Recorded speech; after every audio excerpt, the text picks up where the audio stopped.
Hello, नमस्कार, जय जोहार। मैं हूँ विनीता और आज की इस वीडियो में हम भारत का आधुनिक इतिहास के प्रश्न देखेंगे।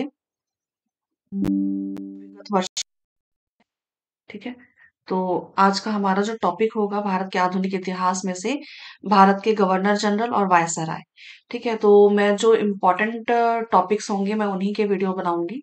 ठीक है, तो जिससे ज्यादा प्रश्न पूछे गए हैं। ठीक है, तो चलिए आज का हमारा जो पहला प्रश्न है वो देखते हैं।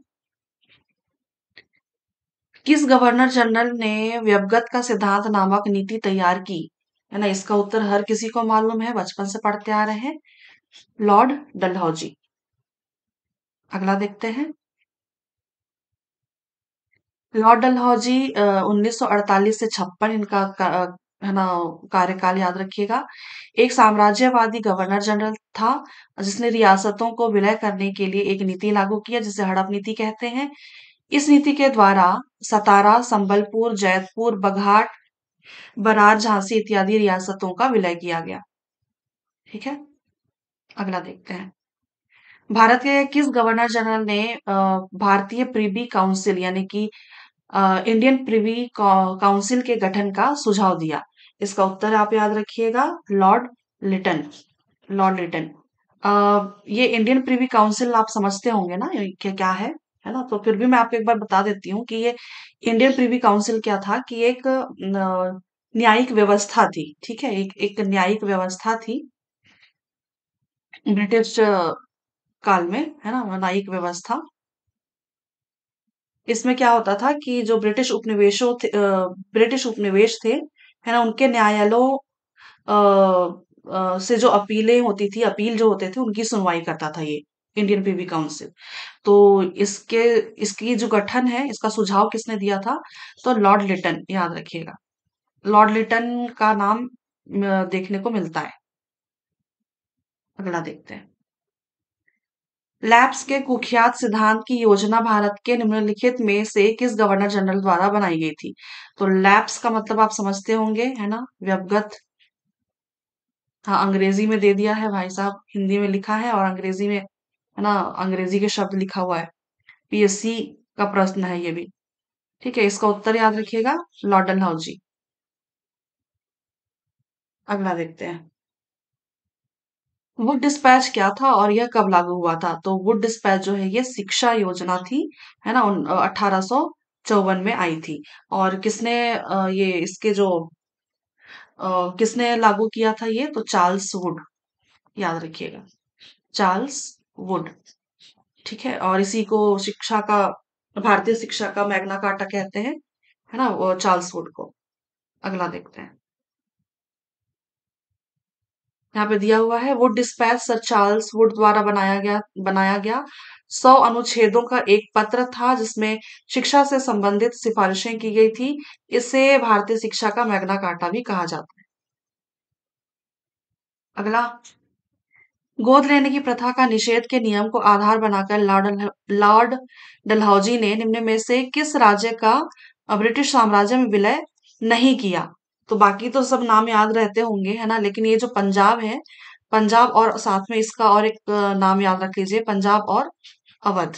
है ना, पंजाब और अवध जो थे ये ब्रिटिश साम्राज्य में इसको नहीं मिलाया था। किस आधार पर? गोद लेने की प्रथा के आधार पर। ठीक है, ये पंजाब और अवध को डलहौजी ने कुशासन के आधार पर, है ना, कुशासन के आधार पर इसका विलय किया था। ठीक है, चलिए अगला देखते हैं।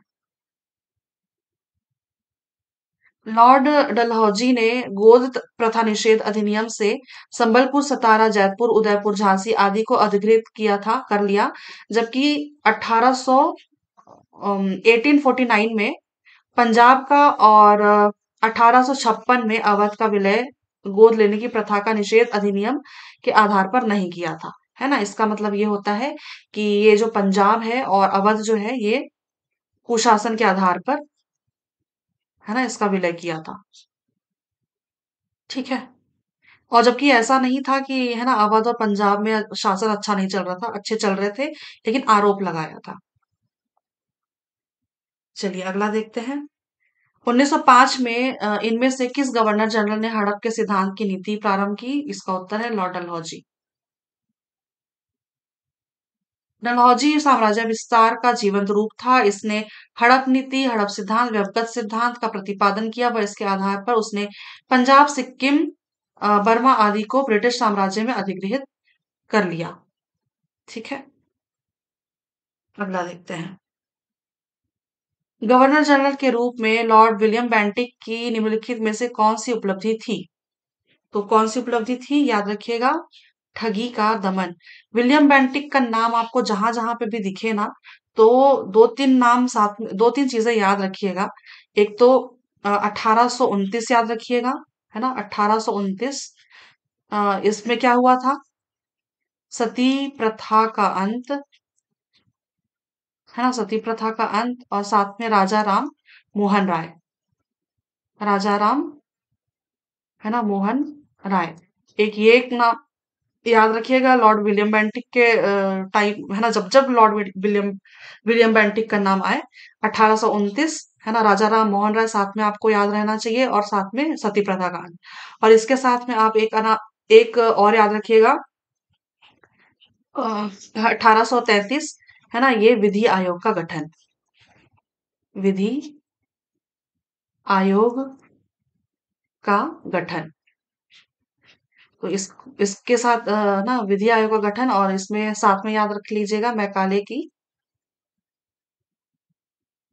की अध्यक्षता में। ठीक है, मैकाले की अध्यक्षता। ठीक है, तो जहां जहां पे भी विलियम बेंटिक का नाम दिखे, एक तो ठगी का दमन याद रखिए, 1829 सती प्रथा का अंत और राजा राम मोहन राय, और 1833 विधि आयोग का गठन किसकी अध्यक्षता में? मैकाले की अध्यक्षता में। तो इससे प्रश्न बनते हैं। ठीक है, विलियम बेंटिक। चलिए अगला देखते हैं।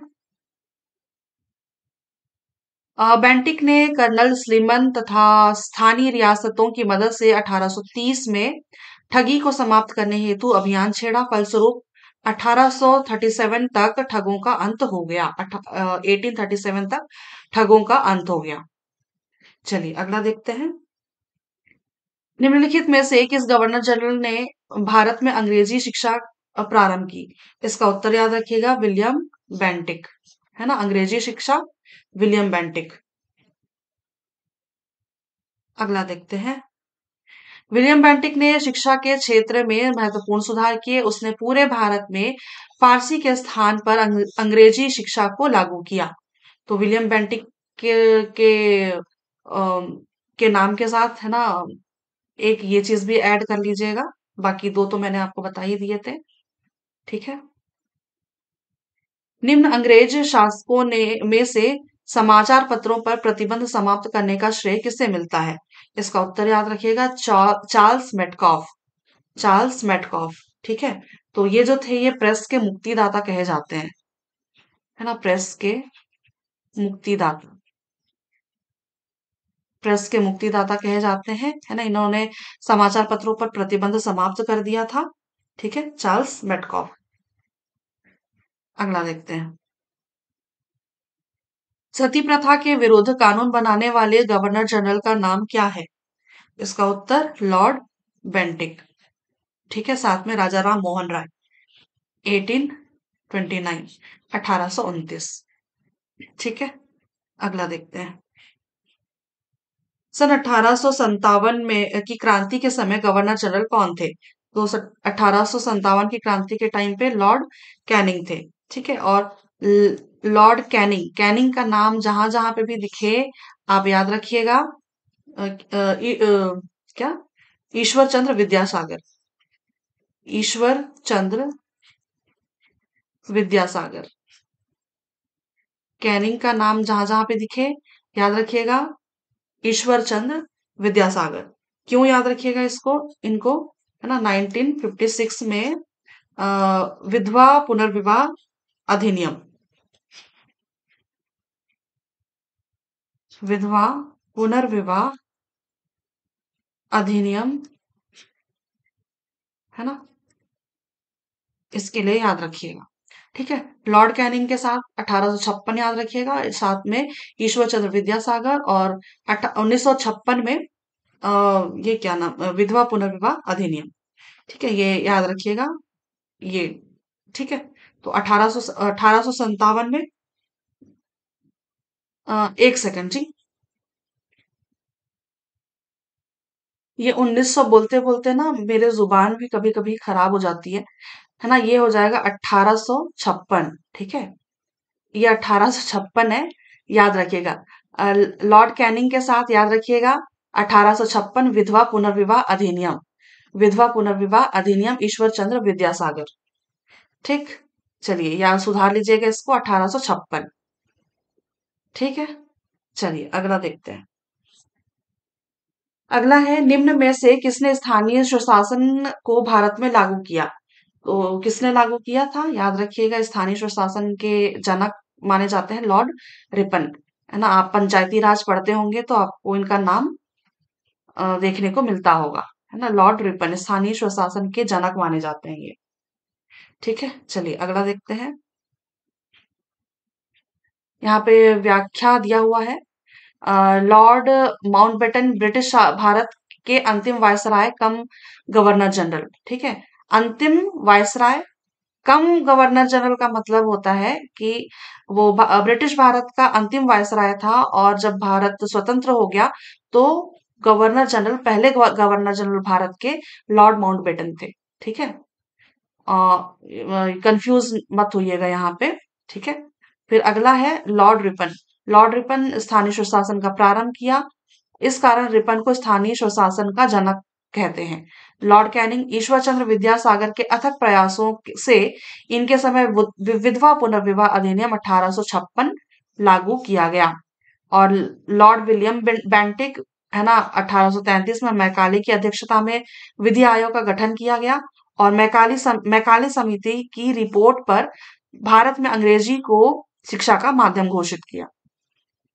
ठीक है, तो ये कुछ पॉइंट्स हैं, आप इनको आ, याद रखिएगा। अगला देखते हैं। सती प्रथा को किस वर्ष समाप्त किया गया? 1829। ठीक है, 1829। सती प्रथा को किसने समाप्त किया? तो याद रखिएगा लॉर्ड विलियम बेंटिक।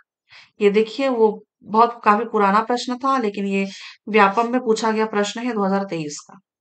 तो कई बार ऐसे वन लाइनर सवाल भी बन जाते हैं, और है ना, कूट में भी इस तरह से मिलान करने के लिए, या फिर मैच द कॉलम टाइप का।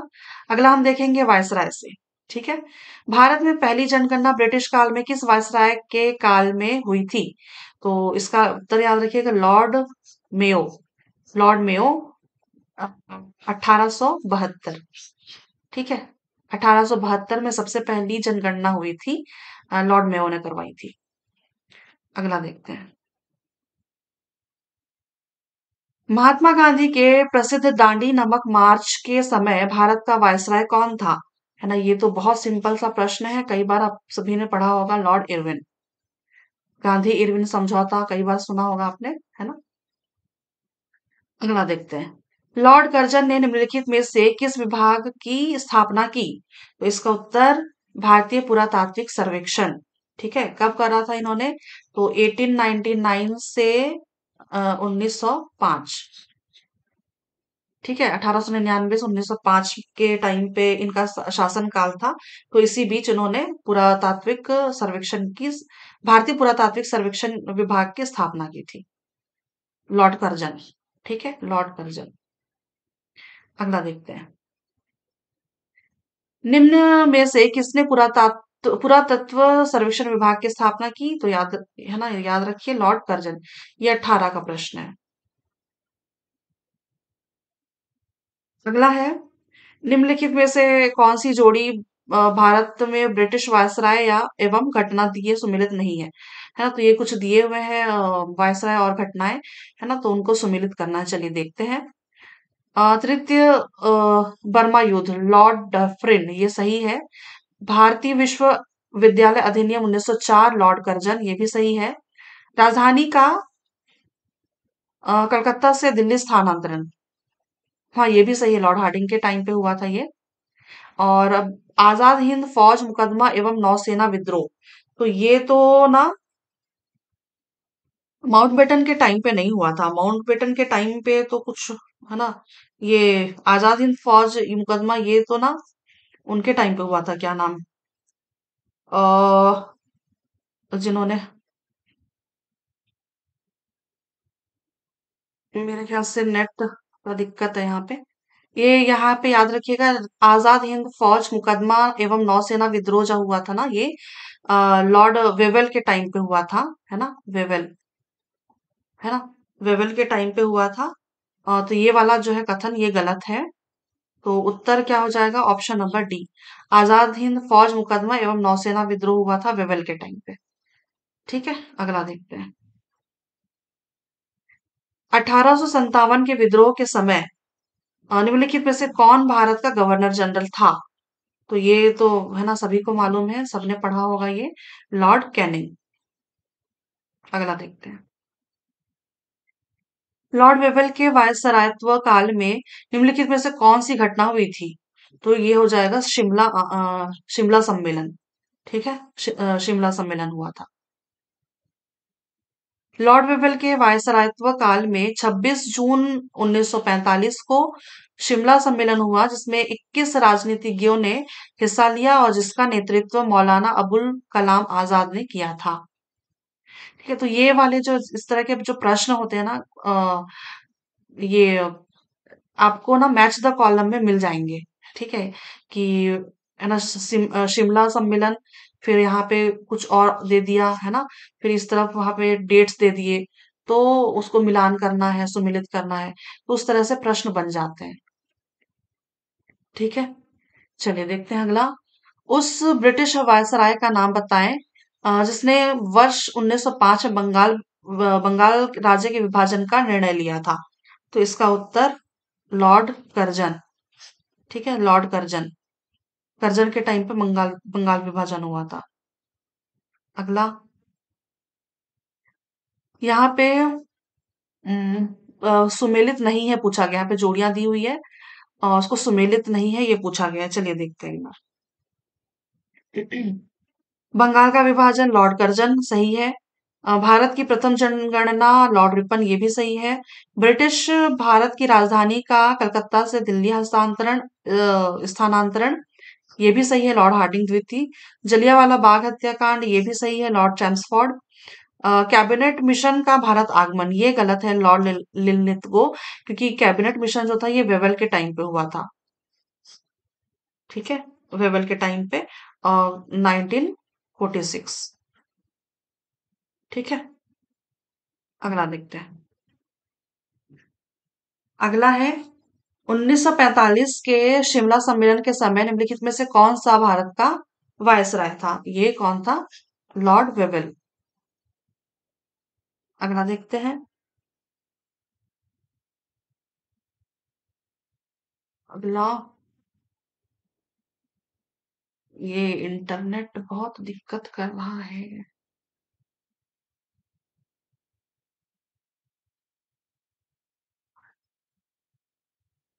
चलिए, प्रश्न है हमारा, यहाँ पे थोड़ा सा इंटरनेट का इशू हो रहा है, लाइट बार बार जा रही है। निम्नलिखित में से कौन सी जोड़ी भारत के ब्रिटिश गवर्नर जनरल एवं उनका कार्य सुमेलित नहीं है? सुमेलित नहीं है, चलिए देखते हैं। लॉर्ड रिपन भारत की प्रथम जनगणना ये तो सुमेलित है। लॉर्ड कर्जन बंगाल विभाजन ये भी सुमेलित है। लॉर्ड रीडिंग दिल्ली दरबार ये सुमेलित नहीं है। दिल्ली दरबार लगी थी क्या नाम, हार्डिंग के टाइम पे, लॉर्ड हार्डिंग द्वितीय, हार्डिंग द्वितीय, है ना। तो दिल्ली दरबार लगी थी लॉर्ड हार्डिंग द्वितीय के टाइम पे, लिलित गो अगस्त प्रस्ताव ये भी सही है। तो इसका उत्तर हो जाएगा ऑप्शन नंबर सी। ठीक है, अगला देखते हैं।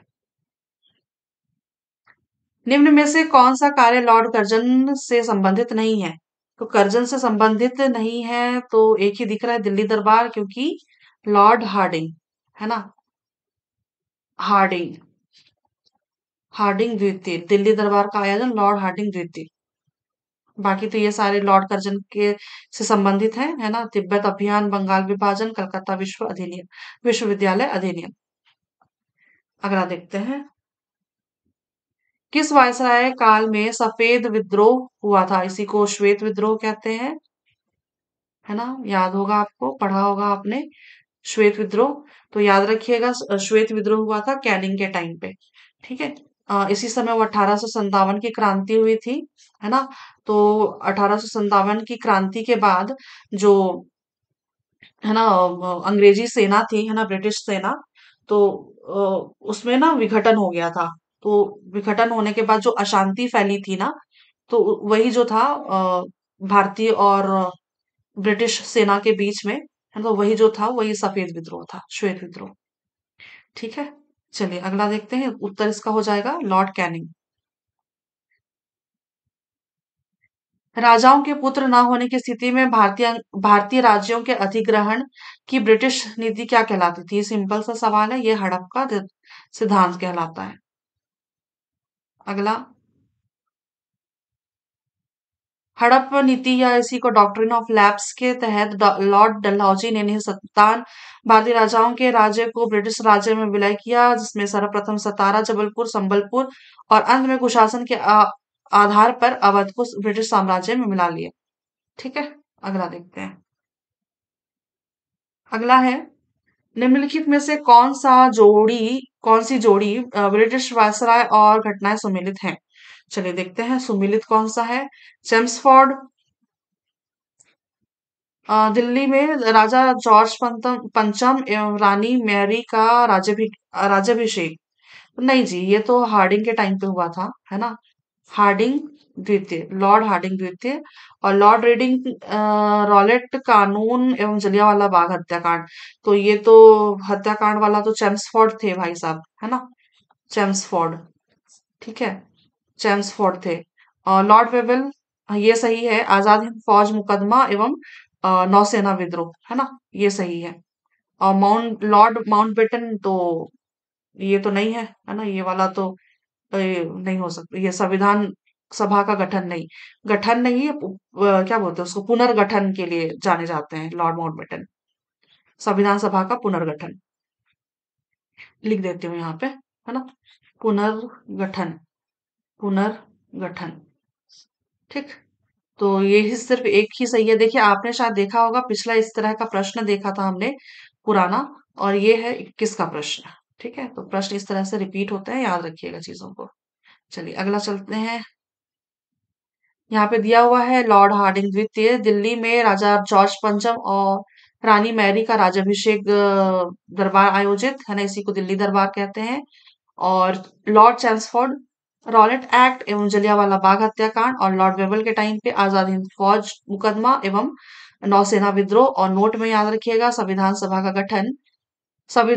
का गठन लॉर्ड वेवेल के कार्यकाल में हुआ था, जबकि संविधान सभा के पुनर्गठन के समय लॉर्ड माउंटबेटन वायसराय या गवर्नर जनरल थे। चलिए अगला देखते हैं। आजादी के बाद में भारत का गवर्नर जनरल कौन बना था? तो उत्तर याद रखिएगा, लुईस माउंटबेटन। ठीक, इसका उत्तर हो जाएगा लुईस माउंटबेटन। ठीक है। चलिए आज के सारे प्रश्न हमारे यहाँ पे समाप्त होते हैं। गवर्नर जनरल और वायसराय से संबंधित जितने भी थे हमने देख लिए हैं। मैं फिर मिलती हूँ आपसे किसी और वीडियो में किसी और टॉपिक के साथ। तब तक के लिए आप सभी को धन्यवाद, शुक्रिया और आभार।